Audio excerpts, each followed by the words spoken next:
All right. Hi, I am Jem Magbanua. I am a visual artist and a graphic artist as well. And I am here today to answer 24 questions with Galerie Stephanie. My inspiration comes from everyday life. So, whether that be the books that I'm reading or the conversations that I'm having, but especially the surroundings that I find myself in during that time in my life, and that very much affects the kind of works that I create. So whether that be natural environments or built environments, they have quite an effect on me and they seep into the work that I create. Okay, this is a really difficult one, but it is a close call between Anselm Kiefer and Rothko and Saito Lee. So, one of those three. What I do have to say about this is just show up and get to work. There is a time to sit down for inspiration and to gather inspiration,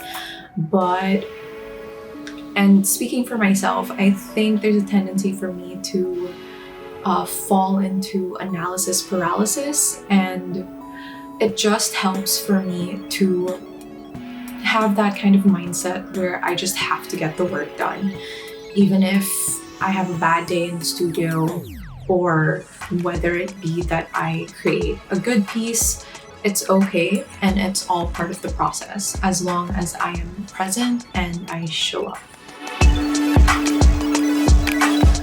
Quiet, definitely. I always get that. My works are very atmospheric and subtle. One of the exhibitions that have really left a mark on me is the Anselm Kiefer retrospective that I attended back in 2016 in Paris, in the Centre Pompidou. I remember feeling very overwhelmed by the power of the works. I never realized how grand of a scale the works actually were. It's really different when you're standing right in front of the works as opposed to seeing it in the digital space. And they were stunning, but also, deeply disturbing. And it was just an overall emotional experience that has really left a mark on me.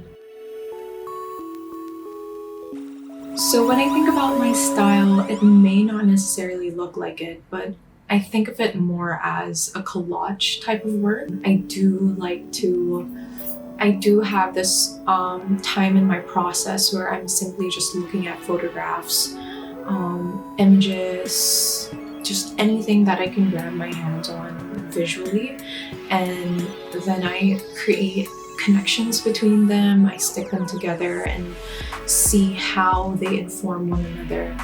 So it's a collage in that sense, but mainly my work strikes a balance between abstraction and figuration, representation.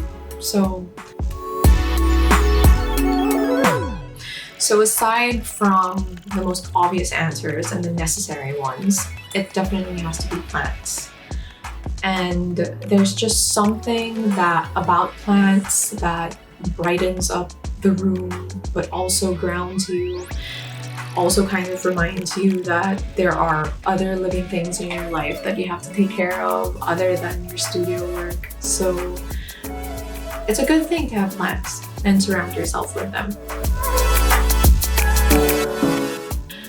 That would have to be a piece that I created starting 2021, and I had to take the time all the way to the first quarter of 2022 because it's an 8x5 foot piece, and it was the largest piece that I've ever worked on in my entire artistic practice. And The reason why it's left a mark on me is because I never thought that I would have the capacity to create such a large piece. And it was mentally challenging in that sense. It also opened me up to more of a collaborative process in my work. I hired my best friend to assist me during the whole process, and it was such a great thing to be able to listen to her input as the work was slowly developing. And so that piece just taught me a lot. It's a bittersweet relationship that I have with that piece, but I'm forever grateful that I was able to have such a commission.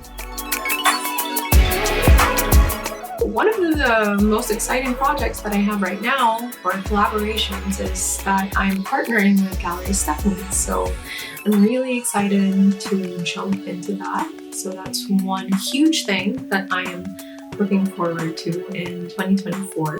Honestly, a lot of them are personal projects, so I'm trying to expand my horizon a little bit, and so I was gifted this camera, and so I'm excited to kind of just tickle my interest in photography and really pursue it in the next few years, especially 2024. I want to devote a good chunk of my free time learning about how to better my photography.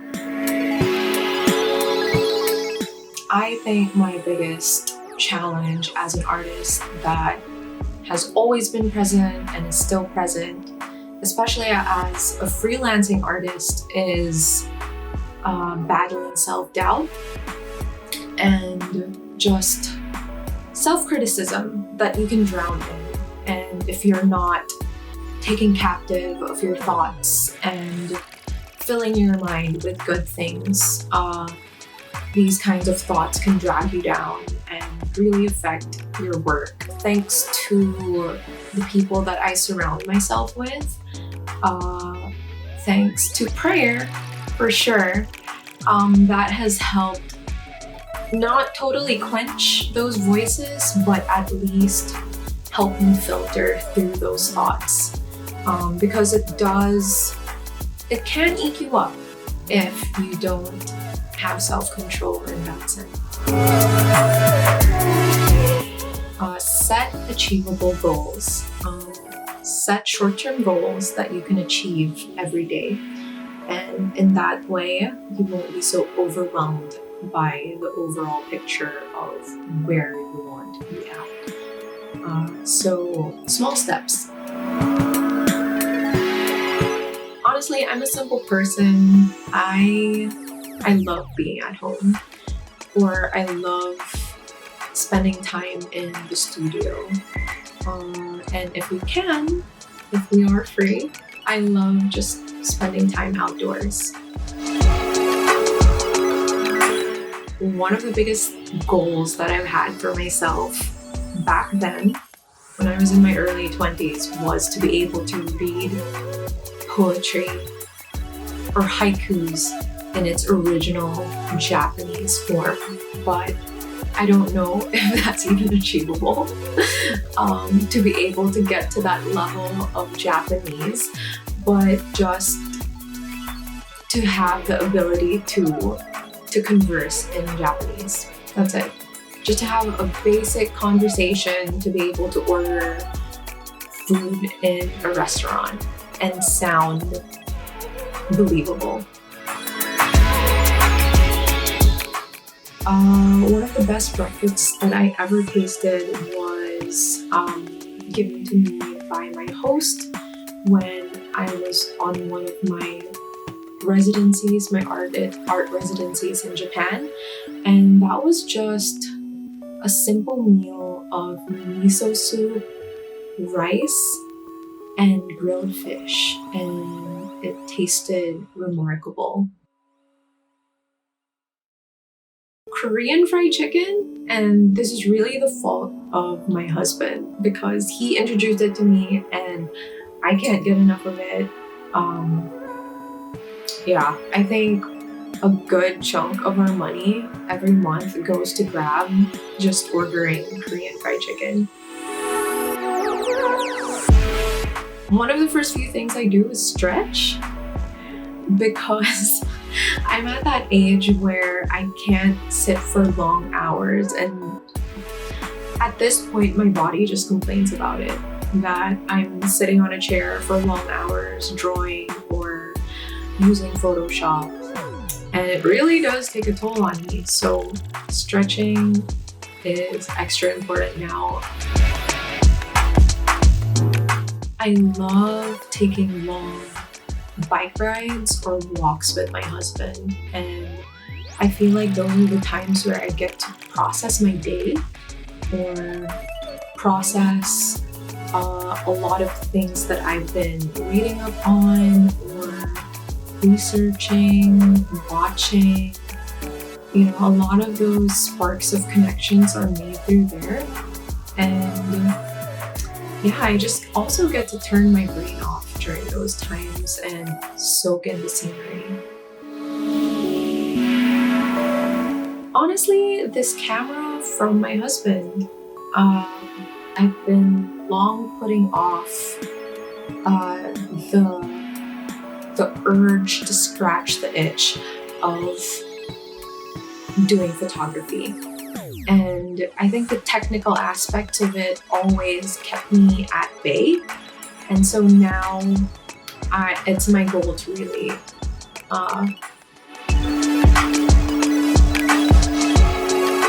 my husband, for sure. A room is always better with him in it. When I was younger, it used to be the morning, only because I really had that time for myself.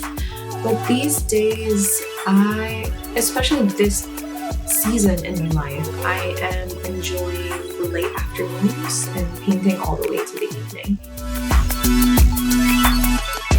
Vintage, for sure.